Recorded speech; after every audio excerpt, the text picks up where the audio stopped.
Avant-propos.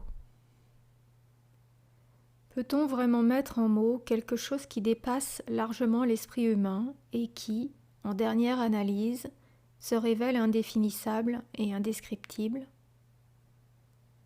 Intéressant dilemme. Et pourtant, c'est précisément ce que tente de faire l'Advaita, littéralement non de, en nous proposant un cadre philosophique pour arriver à comprendre l'univers mystérieux dans lequel nous vivons. Nous sommes néanmoins loin du fatras des platitudes du New Age.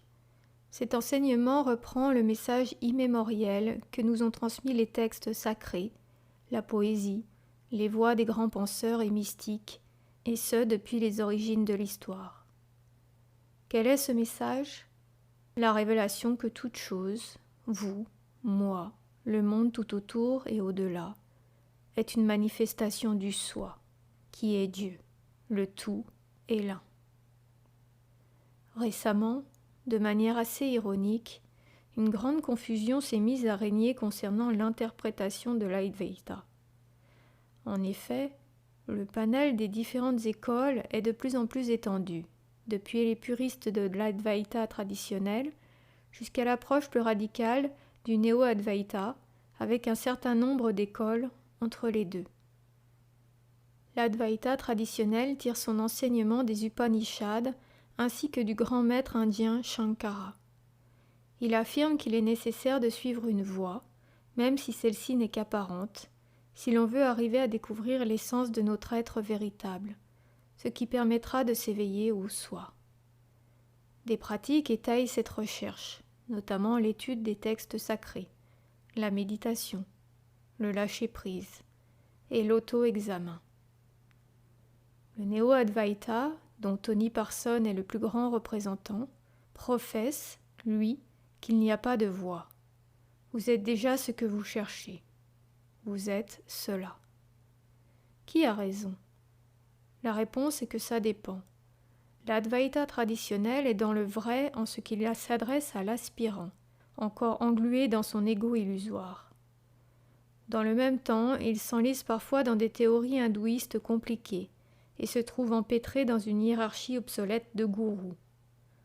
Le néo-Advaita a raison de dépasser tout cela en s'adressant simplement au soi. Mais il ne fait aucune place à l'aspirant qui se débat dans le monde phénoménal, entièrement persuadé qu'il est d'être un acteur. Une approche beaucoup plus souple, la voie directe, gagne du terrain, dispensée par les grands maîtres Ramana Maharshi, Nisargadatta et Atmananda Krishna Menon.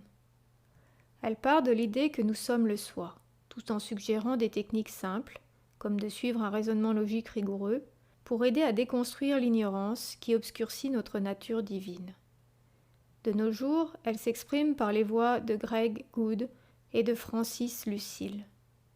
Pour beaucoup, la voie directe est aussi devenue le moyen le plus accessible pour pratiquer le rappel de soi et représente un compromis équilibré entre les deux extrêmes que sont l'Advaita traditionnel et le néo-Advaita. L'ouvrage de Dennis, qui fera date, passe en revue toutes ces approches. Advaita traditionnel, néo-Advaita, voie directe et autres nuances d'interprétation. Il permet de dissiper en grande partie la perplexité qui règne de nos jours pour nous permettre de finalement nous confronter une bonne fois pour toutes et de façon définitive à l'enseignement Advaita. Plus important, il couvre de larges domaines et s'arrête sur des notions qui dépassent largement la question de l'orthodoxie de telle ou telle école. Par l'analyse méticuleuse des textes de philosophie et de spiritualité les plus profonds qu'on puisse trouver au monde, ainsi que par les échanges qu'il entretient personnellement avec nombre de maîtres contemporains, Dennis a compilé un ouvrage de référence. Je suis certaine que Advaita Vedanta, théorie et pratique, va devenir un classique du genre. Qui plus est, son auteur ne revendique rien à titre personnel en se mettant en avant ou en faisant sa propre promotion quant au fait d'être ou non illuminé. Il s'est fixé pour but, avec application et humilité, de dresser un tableau de la réalité suprême basé sur des enseignements anciens et récents, par son observation personnelle et une expérience authentique. Après toute la confusion qui a régné, et étant donné la concurrence entre les camps, Son regard plein d'érudition est un soulagement bienvenu et nécessaire. Cet ouvrage exemplaire est destiné à devenir l'interprétation de l'Advaita actuelle qui fera autorité. Paula Marvelli, mars 2006.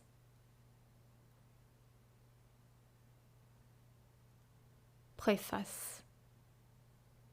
Au sens littéral, le mot religion signifie relier, du latin religare, c'est-à-dire rejoindre la réalité de notre nature véritable. Toutes les religions partagent le même but et la même vérité, et ce, bien que la plupart d'entre elles le réfutent. Cependant, on ne peut discourir de la réalité elle-même, car cela nécessiterait que celui qui en parle puisse se placer en dehors d'elle. C'est d'ailleurs ce qui constitue le problème de fond, source des querelles entre écoles. Chacune aborde cette difficulté selon des modes variés. Pour la majorité des chrétiens, des musulmans et des hindouistes, la vérité provisoire et relative d'un dieu, ou des dieux, séparés, est acceptée comme ultime. Le taoïsme avance l'hypothèse, parfaitement acceptable mais qui ne nous avance pas beaucoup, que le Tao, dont on peut parler, n'est pas le vrai Tao.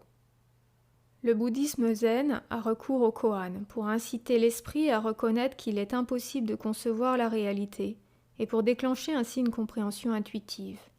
Mais là encore, ce point de vue ne peut convenir qu'à un petit nombre de personnes.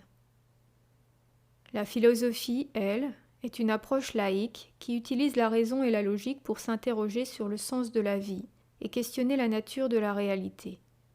Elle ne s'appuie pas sur la foi en des choses qui ne sont pas du domaine de la raison. Et cependant, religion et philosophie poursuivent le même but, comme le souligne Swami Nikhilananda. Le but de la philosophie est la vérité, et celui de la religion est Dieu. Mais au final, l'expérience montre que Dieu et la vérité ne sont qu'une seule et même réalité. L'Advaita est à la fois une philosophie et une religion au sens originel du terme.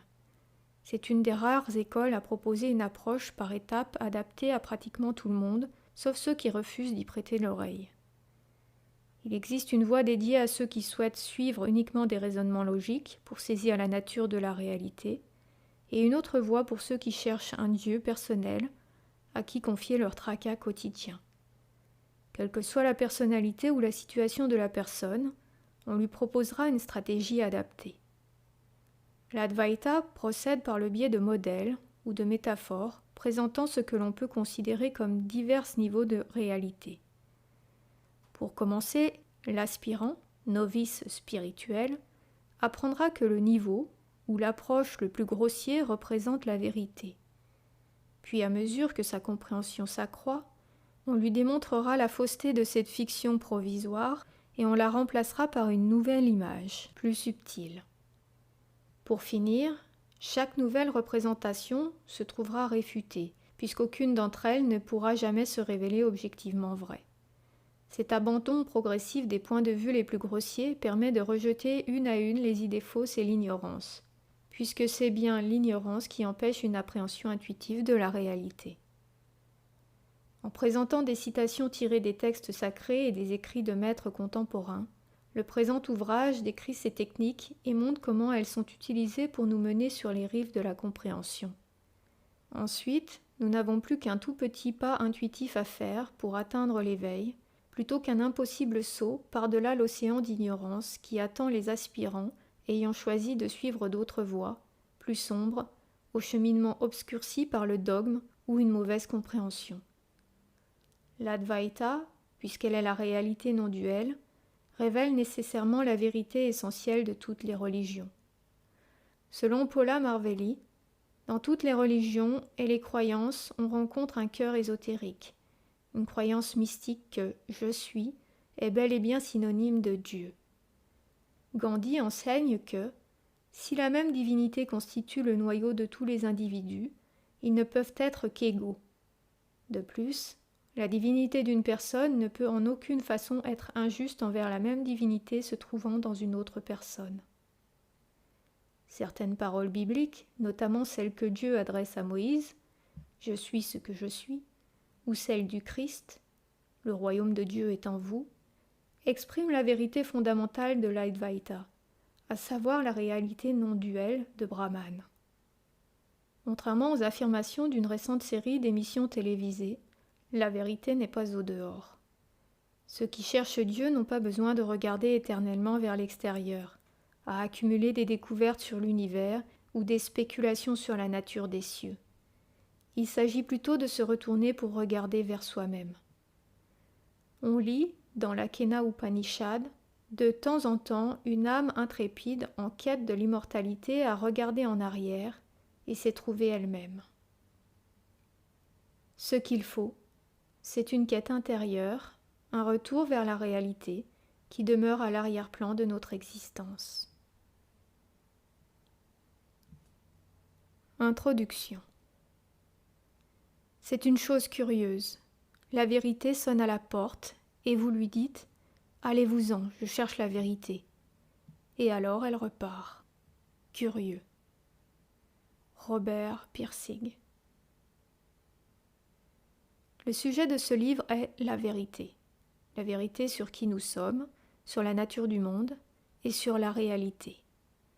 Il parle aussi de la manière dont les enseignants de l'Advaita essayent de nous amener à cette vérité. Il faut cependant dès le départ bien insister sur le fait qu'au final cette vérité ne peut être décrite. On arrivera à l'appréhender intellectuellement, mais non à la saisir de cette manière. Pour cette raison, certains enseignants contemporains se donnent du mal pour combattre toute tentative de rationalisation ou d'explication, et ils préfèrent encourager une vision directe et intuitive de ce qui est. La Kena Upanishad évoque cette question et explique que le soi ne peut être connu par l'intellect, qu'il nous faut comprendre qu'il se situe au-delà de la dualité du connaisseur et du connu. Seuls les ignorants pensent qu'ils connaissent le Brahman, lequel se trouve en fait au-delà de la pensée, de la perception et de la parole, puisqu'il est ce qui nous permet de penser, de percevoir et de parler. On ne pourra en connaître quoi que ce soit qu'après avoir compris cela. Swami Chinmayananda, un des grands enseignants traditionnels contemporains, explique : lorsque nous comprenons quelque chose, c'est au moyen des instruments de notre compréhension et de notre intelligence. Comme ceux-ci sont limités, ils n'ont pas la capacité de concevoir la totalité.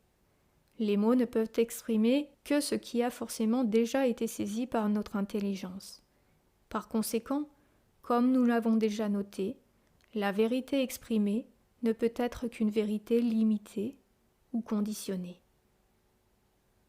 En ce sens, un titre pour ce livre aurait pu être « Un guide vers la vérité ». Il tente de montrer comment les différents enseignants et textes sur l'Advaita s'efforcent de nous aider à prendre conscience de cette vérité qui se situe ultimement au-delà de l'esprit. Dans le passé, à quelqu'un qui se posait des questions d'ordre spirituel, par opposition aux questions pratiques ou abstraites, des sources traditionnelles, les parents ou les anciens de la famille très probablement, pouvaient proposer des réponses. Ce genre de questionnement n'étant jamais entièrement nouveau, les solutions du passé pouvaient alors lui convenir aussi bien qu'elles l'avaient fait pour eux. Les systèmes de croyance tendent à se transmettre à travers les générations avec très peu de modifications, sauf si une découverte radicalement nouvelle oblige à en modifier un paradigme.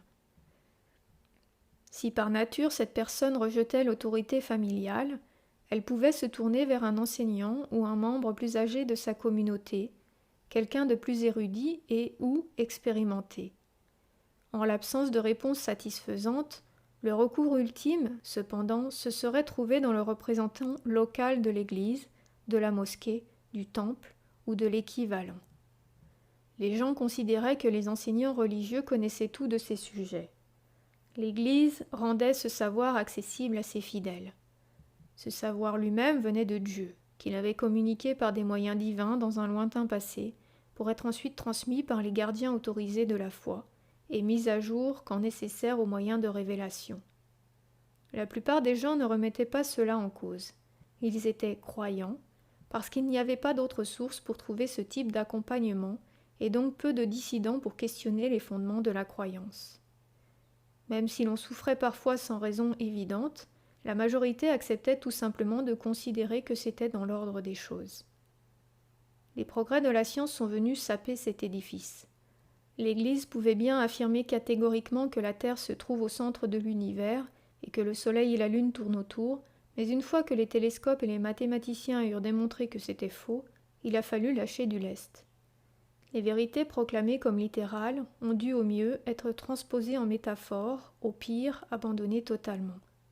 De nos jours, le nombre d'individus qui adhèrent entièrement à une doctrine religieuse et se tournent vers elle en période de stress et d'incertitude a beaucoup diminué par rapport au siècle précédent. Au fur et à mesure du développement de la connaissance scientifique, la confiance dans les conseils de l'Église a diminué. On s'est mis à considérer les soi-disant vérités transmises de génération en génération comme des mythes ou des superstitions. Grâce à la technique, la vision de l'homme s'est élargie, lui permettant d'explorer l'immensité de l'espace aussi bien que, inversement, l'atome est l'infiniment petit. On n'a trouvé nulle part ni les dieux ni le paradis. Mais alors que la science pouvait à merveille analyser les objets, d'ailleurs ces méthodes devinrent synonymes d'objectivité, on s'est rendu compte qu'elle ne donnait aucune réponse concernant nos vies subjectives. Elle est incapable d'énoncer qui nous sommes, pourquoi nous sommes là, ou ce que nous devrions faire. Par exemple, même si des tas de livres sont écrits sur la conscience, laquelle est fondamentale dans notre perception de nous-mêmes, il n'existe aucun consensus sur ce qu'elle est réellement. Selon la plupart des scientifiques, la conscience serait générée ou imaginée quand un certain niveau de complexité de vie est atteint. Dans le monde occidental moderne, l'idée de la suprématie de l'individu est inculquée à toute une société plus motivée par le matérialisme que par la spiritualité. Lorsque les grandes questions de l'existence apparaissent, quel est le sens de ma vie? Comment être heureux? Qui suis-je? On s'attend à ce que nous cherchions tout seuls la réponse. Chacun est unique, et il n'y a que moi qui puisse dire ce qui est important pour moi. Malheureusement, cela est si loin de la réalité qu'il n'est pas étonnant que cette approche connaisse un échec total. De là une insatisfaction croissante envers la vie, la propagation de la bassesse morale, un désintérêt pour autrui, etc. Nous avons besoin d'une autorité spirituelle qui ne contredise ni la science, ni notre propre expérience, et qui n'oblige pas à avoir la foi au sens où la religion l'entend. Ces ressources existent et certaines personnes les trouvent. Le bouddhisme zen, par exemple, est en vogue en Occident depuis quelques dizaines d'années. Vous avez peut-être entendu parler du taoïsme et du soufisme. On connaît moins bien l'Advaita, pourtant bien plus logique et scientifique dans son approche. Un des grands privilèges de ce siècle sur les précédents a été l'accès aux Védas. Dans le monde entier, il n'existe aucune étude aussi bénéfique et qui élève l'esprit autant que les Upanishads. Cela a été la consolation de ma vie et ce sera celle de ma mort. Schopenhauer. L'Advaita Vedanta est une philosophie qui a été systématisée en Inde vers le 8e siècle après Jésus-Christ par Adi Shankara. En réalité, l'essence de son enseignement, basé sur le contenu des Upanishads, circulait déjà depuis bien plus longtemps. Les Upanishads font partie des Védas, textes indiens sacrés écrits vers 1500 avant Jésus-Christ, bien qu'on dise qu'ils existaient sous forme orale depuis bien plus longtemps. Certaines preuves suggèrent antérieurement à 6000 avant Jésus-Christ, sachant que l'alphabet sanskrit Devanagari fut utilisé en 3000 avant Jésus-Christ en Inde de l'Ouest.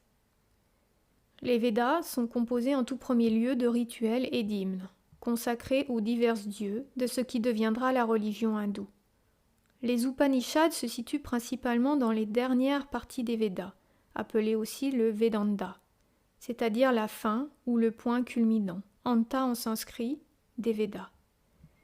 Elles résument la philosophie qui sous-tend ces pratiques et l'Advaita en est tiré. Il s'agit d'une philosophie non dualiste, ce qui signifie que dans la réalité, il n'y a pas deux. C'est le sens littéral du mot Advaita. A signifiant non et Dvaita deux. Pour la plupart des gens qui l'entendent pour la première fois, ce concept semble étranger et dénué de sens. Et à ce point du livre, je ne développerai pas davantage. Il me suffit de dire que si vous ne l'avez pas rencontré avant, J'espère à la fin du livre vous avoir persuadé de son bien fondé. Une très brève description des philosophies hindoues. Note. Des termes en sanskrit apparaissent tout au long de cet ouvrage, quand cela se révèle pertinent. Cependant, nous n'utilisons pas l'écriture Devanagari, car très probablement peu de lecteurs en sont familiers. Nous avons choisi une translittération expliquée dans l'annexe A, avec une présentation de l'alphabet et un guide de prononciation. Le glossaire donne la définition de tous les mots sanscrits utilisés, toujours en italique. Les noms des enseignants indiens et des personnages des textes sacrés apparaissent dans leur version occidentalisée, la plus courante. Ainsi, Shamkara s'écrira de cette façon, plutôt que sous sa forme correcte, Shamkara, et Gautapada, plutôt que Gaudapada. Pour les titres des grands textes, on trouvera les deux formes. Par exemple, le Vivekachudamani s'écrit généralement ainsi alors qu'il s'écrit Vivekachudamani. Le nom des Upanishads apparaîtra cependant le plus souvent avec la translittération, par exemple, la Brihadaranyaka Upanishad sera transcrite Bradharyanaka. Le nom des Upanishads apparaîtra cependant le plus souvent avec la translittération. Par exemple, la Brihadaranyaka Upanishad sera transcrite Brihadaranyaka Upanishad. Ce passage est destiné à une bonne compréhension des termes que nous rencontrerons au fil de la lecture. Mais il est aussi intéressant de savoir comment l'Advaita s'inscrit dans la complexité des systèmes qu'englobe l'hindouisme. Il existe 6 philosophies qui peuvent être séparées en 3 groupes de la façon suivante, représentant les 3 divisions de la philosophie hindoue orthodoxe. 1. Nyaya. 2. Vaisheshika. 3. Samkhya. 4. Yoga. 5. Purva Mimamsa. 6. Uttara Mimamsa. Le Nyaya, littéralement, signifie ce en quoi une chose va à nouveau, une norme ou règle. Selon la tradition, cette philosophie fut fondée par Gautama au IIIe siècle avant Jésus-Christ. On l'a baptisé ainsi car ce système va dans tous les sujets physiques ou métaphysiques d'une manière très logique. Le Vaisheshika, développé plus tard par le théologien Kanada, à partir du Nyaya, doit son nom aux 9 substances essentiellement différentes qui composeraient la matière. Le Samkhya a été fondé par Kapila. Le terme signifie littéralement qui concerne les nombres et se réfère à la reconnaissance ou l'énumération des 25 tattvas ou vrais principes. Ce système dualiste étudie la libération de l'esprit, Purusha, des liens de la création, Prakriti. Le yoga constitue le système de Patanjali, qui vise à unir l'esprit individuel avec Ishvara, la forme manifestée de l'absolu. Il entretient des relations étroites avec le Samkhya et ses pratiques ont certains liens avec le bouddhisme. La Mimamsa signifie littéralement pensée, réflexion ou considération profonde et analyse du texte védique. La Purva Mimamsa examine principalement les parties les plus anciennes des Védas, sur les rituels et le comportement. Le Karma Kanda, Kanda signifiant seulement une partie ou paragraphe d'un livre, on l'associe au philosophe Jaimini, qu'on suppose avoir été l'élève de Vyasa, considéré comme l'auteur qui aurait originellement compilé les Védas. Purva signifiant précédent, antérieur, premier. L'Uttara Mimamsa s'intéresse surtout aux parties récentes des Védas, les Janana Kanda ou les Upanishads, généralement nommés le Vedanta. Fondée par Badarayana, auteur des Brahma Sutras, elle regroupe 3 écoles principales. Dvaita, la philosophie dualiste associée au philosophe Madhva. Advaita, non-dualisme, associé à Shankara. Vishishtadvaita, le non-dualisme qualifié, associé à Ramanuja. Uttara signifie plus tard, ensuite, postérieur, et aussi supérieur, chef, excellent. Les sources de l'enseignement. Ainsi, les Upanishads constituent la source de cet enseignement. pendant les siècles qui ont suivi leur rédaction, d'autres textes qui les interprétaient ou tentaient de les résumer ont vu le jour. Parmi eux, la Bhagavad Gita, le chant du Seigneur, est sans doute le plus connu. Son importance pour la religion hindoue est comparable à la Bible pour les chrétiens. Elle constitue la partie centrale d'un poème épique plus long, le Mahabharata. L'histoire raconte la crise de confiance vécue par le prince Arjuna face à ses anciens maîtres et aux membres de sa famille au début d'une grande bataille, au cours de laquelle la plupart d'entre eux périront. Son char est conduit par le Seigneur Krishna, et la Bhagavad Gita raconte la conversation au cours de laquelle Krishna persuade Arjuna que combattre est son devoir et son destin. Bien évidemment, le texte va bien au-delà, l'essentiel de la philosophie des Upanishads servant à fournir des conseils aux gens ordinaires sur la façon de vivre leur vie. Aldous Huxley a écrit sur cette philosophie éternelle, et dans son introduction à la Bhagavad Gita, il résume ainsi son analyse. Au cœur de la philosophie éternelle, nous trouvons 4 doctrines fondamentales. La première, le monde phénoménal de la matière et de la conscience individualisée, le monde des choses, des animaux, des hommes et même des dieux, est la manifestation d'un fond divin à l'intérieur duquel toutes les réalités relatives ont leur être et en dehors duquel elles n'existeraient pas. La seconde. Les êtres humains sont capables non seulement d'avoir connaissance du fond divin par inférence, mais ils peuvent aussi apprendre son existence par une intuition directe, supérieure au raisonnement discursif. Cette connaissance immédiate unit le connaisseur avec ce qui est connu. La troisième, la nature de l'homme est double. D'un côté un ego phénoménal et de l'autre un soi éternel, qui est l'homme intérieur, l'esprit, l'étincelle de divinité à l'intérieur de l'âme.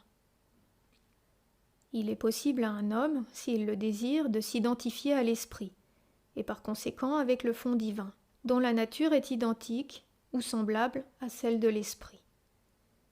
La quatrième, la vie de l'homme sur terre n'a qu'une fin et qu'un but, qu'il s'identifie avec son soi éternel et qu'il atteigne à la connaissance unitive du fond divin. Les Brahma-sutras constituent le principal ouvrage qui essaie d'expliquer ce qu'est réellement la philosophie des Upanishads. Nombre d'érudits l'ont commenté et leurs interprétations ne concordent pas toujours. En plus de l'Advaita, il en est résulté 2 branches principales. L'une dualiste, Dvaita, associée au philosophe Madhva, et l'autre, un non-dualisme qualifié, Vashistadvaita, associé au philosophe Ramanuja. Cependant, Shankara, dans sa propre exégèse, Bhashya, questionne et détruit avec talent toutes les interprétations autres que celles de l'Advaita. En plus de ces 3 sources, d'autres textes classiques sont devenus des ouvrages de référence pour les étudiants de l'Advaita, dont par exemple l'Astavakra Gita, le Panchadasi et le Yoga Vashishta. Un grand nombre d'autres textes sont très connus, dont beaucoup attribués à Shankara, même si leur origine est parfois controversée. Parmi eux, les Vivekachudamani, Atmabodha, Tattvabodha et Upadesha Sahasri. Que la paternité en soit incertaine est compréhensible, puisque la réalisation du soi s'accompagne de la disparition de l'ego, et qu'un auteur ne verrait aucun intérêt à attacher son nom à ce qu'il considère être un guide vers la vérité absolue. Un regain d'intérêt pour l'Advaita s'est fait jour en Occident depuis une centaine d'années. Dans l'annexe B, un schéma historique illustre les événements, personnages et écrits clés, et dans l'annexe C, les principales lignées d'enseignants. On l'associe à quelques grands sages. Un sage étant une personne qui a une réalisation directe de la vérité concernant la nature de la réalité. Ramakrishna, 1836-1886, est sans doute l'enseignant qui a le plus fait récemment pour la popularité de l'Advaita en ouvrant des missions encore actives dans le monde entier. Swami Vivekananda, 1863-1902, son principal disciple, a fait le tour du monde dans le but d'unir toutes les religions, la vérité sous-jacente à toutes étant réalisée dans l'Advaita. En Occident, cependant, Ramana Maharshi, 1880-1950, reste indubitablement le plus connu des sages. par son influence sur nombre d'enseignants contemporains ou d'écrivains tels Paul Brunton et Somerset Maugham. Nisargadatta Maharaj, 1897-1981, vendeur de tabac sans éducation à Bombay, est actuellement l'un des plus populaires, peut-être à cause de l'attrait que son approche radicale et sans compromis présente pour nos esprits modernes. Et Atmananda Krishna Menon, 1883-1959, encore moins connu pour le moment, est l'un des plus logiques. Après de hautes études, il occupa un poste élevé dans la police. De nos jours, ce sont surtout les disciples de ces sages qui parcourent le monde en organisant des satsangs et des séminaires. Un satsang est une rencontre entre enseignants et élèves au cours de laquelle l'enseignant fait une courte conférence suivie de questions-réponses. Le mot vient du sanskrit satsanga ou rencontre avec le bon. Sat signifiant vrai, réel, bon, et sangha, rencontre, échange avec. Comme le veut la tradition, le savoir qui permet l'illumination se transmet à travers les âges, d'un enseignant, gourou, à ses disciples. Bien sûr, il peut arriver que le savoir soit généré spontanément ou en réponse à un événement ordinaire mettant la vie en danger. Mais cela se produit très rarement, à cause des habitudes et de notre attachement à des modes de pensée conventionnels. Un groupe relativement récent d'enseignants, de plus en plus populaire, rejette cette approche traditionnelle. Selon eux, on ne peut rien faire pour atteindre ce savoir. En vérité, il n'y a ni chercheur, ni rien à chercher. Il ne peut y avoir de réalisation par une personne, car il n'y a pas de personne. La réalité est maintenant. C'est cela. On appelle cette méthode d'enseignement le néo-advaita, du grec néos, nouveau. En fait, ce discours est très ancien dans son essence et diverge peu de l'advaita classique. La différence réside dans leur description de l'apparence du monde et dans leur style d'enseignement. Note. Il faut noter qu'il existe une autre approche reconnue, spécialement en Inde, le Néo-Vedanta, plus particulièrement associé aux disciples de Swami Vivekananda. Même s'il diffère de l'Advaita traditionnel, je n'y fais pratiquement pas référence car le présent ouvrage s'adresse surtout à un public occidental. Je le mentionne davantage au dernier chapitre qui traite des méthodes d'enseignement, à un moment où le lecteur pourra mieux apprécier ses subtilités. Par conséquent, j'utiliserai le terme néo-advaita pour faire référence à la nouvelle méthode occidentale représentée par Tony Parsons et non pas le terme néo-vedanta. Dans d'autres ouvrages, spécialement tous ceux d'origine indienne, ces termes peuvent être utilisés de manière interchangeable pour parler des enseignements de Vivekananda. Le développement d'Internet et la place qu'il occupe comme principale source de référence signifie qu'une montagne d'informations sur l'Advaita est facilement disponible à tous. Les enseignants proposent leurs services et mettent à disposition des extraits de leurs livres et de leurs satsangs. Des organisations telles que celle de Sri Ramakrishna ou de Swami Chinmayananda donnent leurs horaires de réunion. Même les temples indiens décrivent leurs locaux et fournissent des informations historiques sur leur développement. On peut télécharger directement grand nombre de textes en sanskrit ou en translittération, accompagnés de commentaires et de traductions. Pour finir, les élèves du débutant au plus avancé discutent en forum des questions les plus simples comme des plus absconses. Nous donnerons des exemples de toutes ces sources pour illustrer les diverses façons d'aborder les problèmes typiques et les questions fondamentales de la vie. Nota bene. Le lecteur doit noter que ce livre cite des extraits de diverses méthodes d'enseignement. Même si la vérité fondamentale reste toujours la même, il faut faire bien attention à identifier chaque source afin d'éviter de les confondre. Les explications de certaines écoles posent deux types de problèmes. Le premier tient à ce que les documents originaux, les Védas, ont été rédigés en sanskrit. Peu d'occidentaux lisant le sanskrit, le texte doit non seulement être compris et expliqué, mais il faut d'abord le traduire. S'il est traduit en français, le traducteur doit comprendre les deux langues parfaitement. Mais c'est encore plus compliqué. Nombre de concepts de la philosophie traditionnelle n'ont pas d'équivalent direct en français, d'autant plus que les mots s'adressaient à l'origine à une société qui n'a plus rien à voir avec la nôtre. Pour pouvoir transmettre la sagesse des Védas, Une personne doit savoir lire le sanskrit, parler français couramment et être tout aussi familiarisée avec les concepts et les modes de vie hindous anciens qu'avec ceux de la société occidentale et dans l'idéal être déjà illuminé. Inutile de dire que ça ne court pas les rues. Stanley Sobotka insiste sur les graves problèmes que cela peut poser. La Bhagavad Gita est un manuel pratique de karma yoga. Elle décrit comment se comporter dans la vie. Le chapitre 2, verset 47, nous indique qu'il ne faut se préoccuper que de l'action elle-même, sans s'inquiéter de son résultat. Nous ne devrions pas accomplir une action parce que nous en attendons un effet particulier, tout comme nous ne devrions pas non plus nous attacher à l'inaction. Sobotka explique que Ramesh Balsekar interprète ceci comme signifiant qu'il n'y a pas de libre arbitre et le travail se fait spontanément. Maharishi Mahesh Yogi en donne une interprétation opposée, selon laquelle vous avez le contrôle sur l'action seule, jamais sur ses fruits. Comme le souligne Sobotka, toute traduction va inévitablement transmettre le message que le traducteur souhaite transmettre. Le second problème majeur est qu'il est intrinsèquement impossible de décrire la réalité d'aucune manière.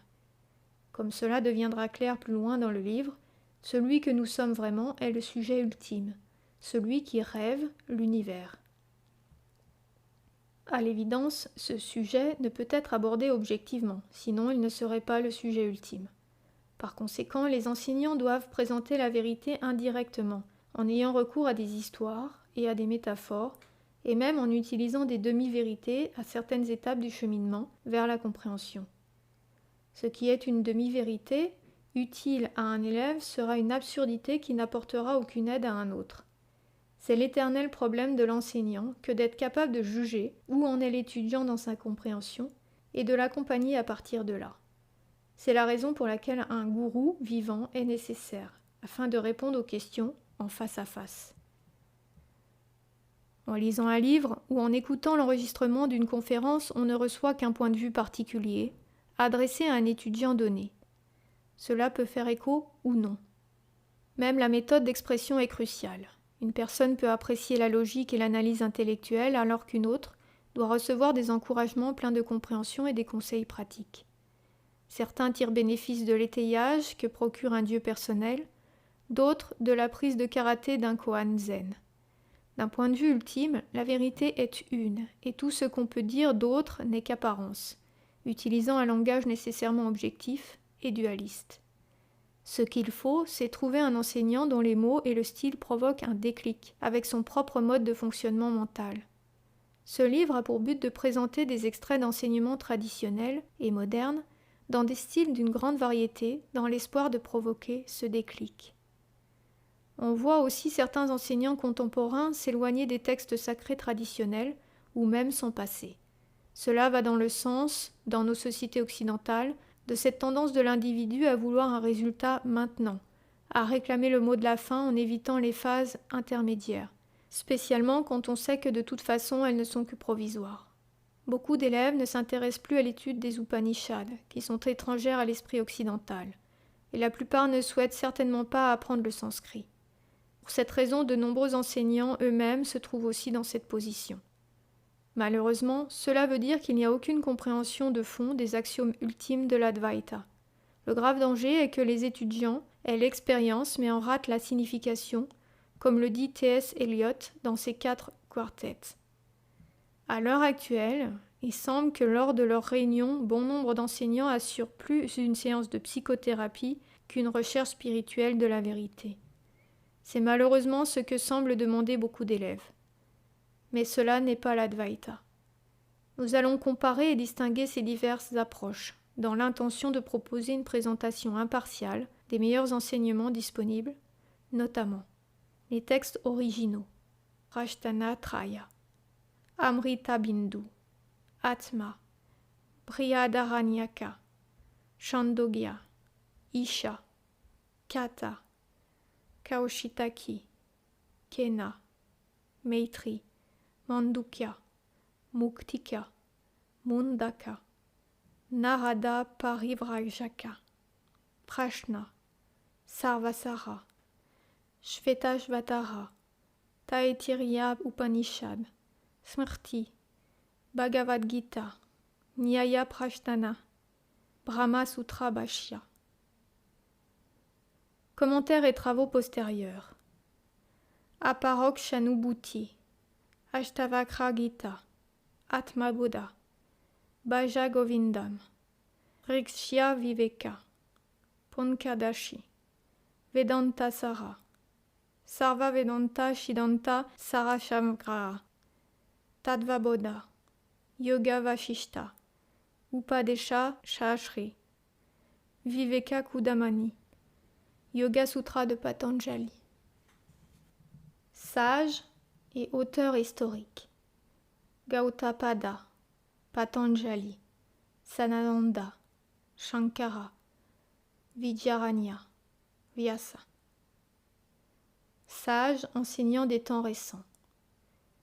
Robert Adams, Sri Aurobindo, Swami Chinmayananda, Jean Klein, Sri Atmananda Krishna-Menon, Jiddu Krishnamurti, Swami Krishnananda, Nisargadatta Maharaj, Swami Nikhilananda, Osho, H.W.L. Punja, Ramana Maharshi, Ramakrishna Paramahamsa, Ranjit Maharaj, Swami Satchidananda, Swami Satchidananda, Swami Satchidanandra Sarasvati, Olinarasipur, Karnatakaya, India. H.H. Sri Shantanand Sarasvati, Swami Shivananda, Swami Vivekananda, Wei Wu Wei. Enseignant contemporain organisant des satsangs. Bob Adamson, Adyashanti, Ramesh S. Balsekar, Sundance Burke, David Kars, C.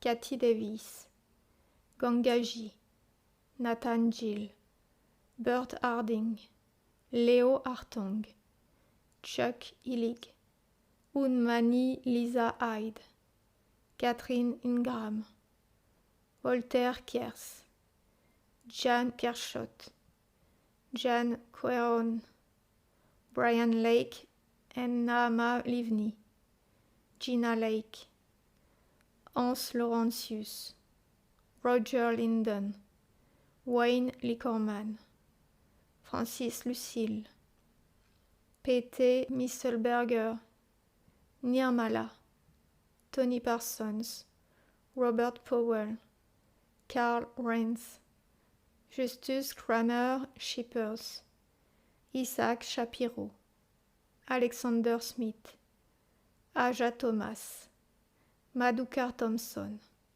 Eckhart Tolle, Johan Tollefson, John Wheeler.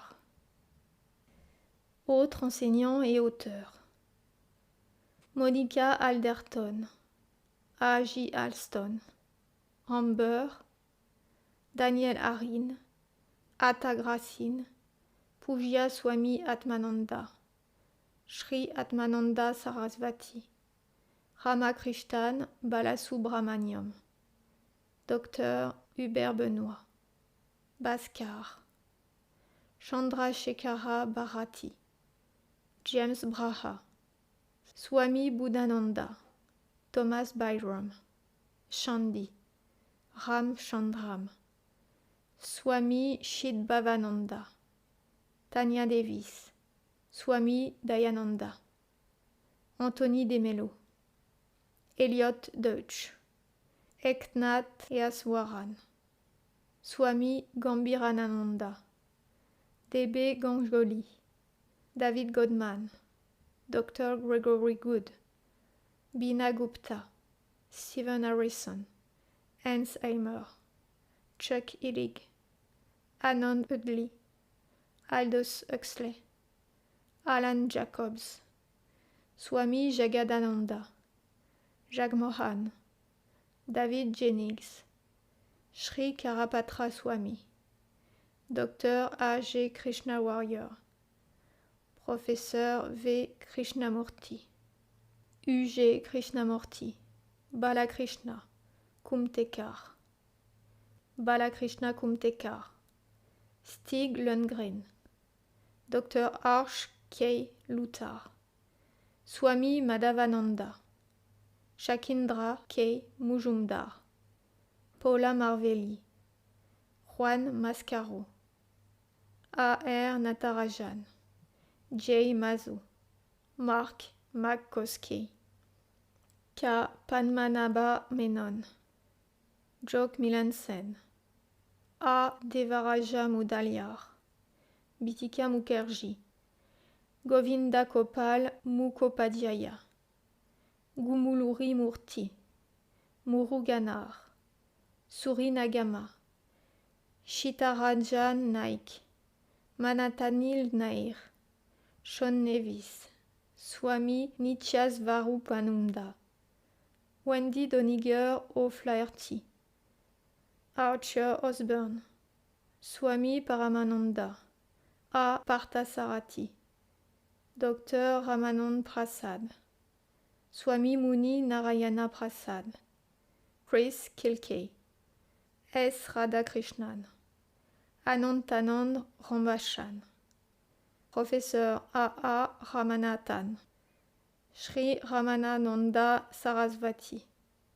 Swami Rangana Tananda, Raphael, Michael Rady, John Richards, D.C. E. Rower, Richard Rose, Moller de la Rouvière, Dr. K. Sadananda, Ranjit Sankar, S.N. Sastry, Aladi Mahadeva Sastry, Swami Sadprakashananda, Fernando Savater, Arthur Schopenhauer, Arvind Sharma, Swami Sarvananda, Vamadeva Shastri, Stanley Sobotka, K.N. Subramanian, V. Subramanian, Vidya Sankar Sundaresan, Swami Shwahananda, James Swartz, Ramananda Shwarnagiri,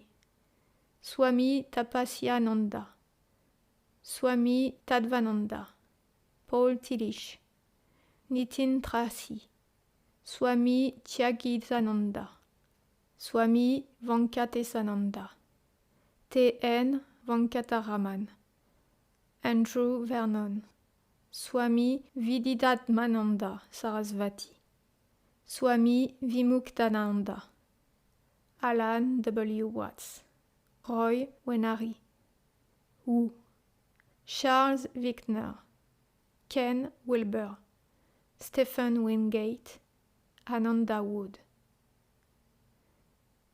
L'Advaita a pour but la découverte de qui nous sommes essentiellement. Elle ne traite pas du bien-être de qui nous pensons être.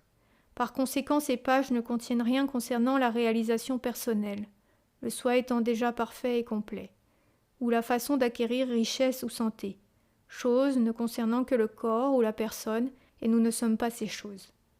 Le monde et la place que nous semblons y occuper sont eux aussi de peu d'intérêt pour nos discussions, comme nous le verrons.